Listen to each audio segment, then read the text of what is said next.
నడి రోడ్డు మీద బహిరంగంగా షూ ఊడదీసి చెప్పులు ఊడదీసి ఒకడు మోకాళ్ళ మీద ఎక్కి అంటే వాడు దెబ్బలు తట్టుకోలేక మోకాళ్ళు ముడిస్తే దాన్ని దెబ్బ తగలదేమన్నట్టుగా ఒకడు మోకాళ్ళ మీద ఎక్కి ఈ ఎల్లో షర్ట్ వేసుకున్నవాడి మీద మీరు కావాలంటే మీరు చూపించవచ్చు దీన్ని వరుసగా నేరేటివ్ మొత్తం కూడా 1 after 1 వస్తుంది.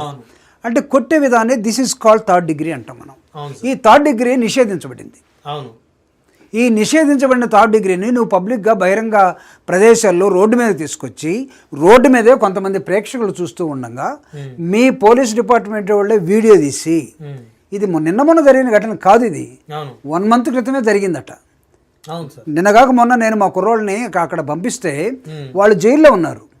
నిన్నటి రాత్రి వాళ్ళ బెయిల్ వచ్చింది. నిన్న సాయంత్రం లేకపోతే ఈరోజు మార్నింగ్ వాళ్ళు ఇంటికి వచ్చి ఉంటారు. వాళ్ళు లేరు ఇక్కడ, వాళ్ళు లోపల పడేసారు. అయితే వాళ్ళని లోపల పెట్టారు, బాగానే ఉంది. ఈ వీడియో 1 month తర్వాత ఎందుకు వచ్చింది అంటే కొట్టినటువంటి పోలీసుల్లో ఎవడో ఒకటి దగ్గర వీళ్ళందరి మధ్య డిఫరెన్స్ ఆఫ్ ఒపీనియన్ వచ్చేసింది.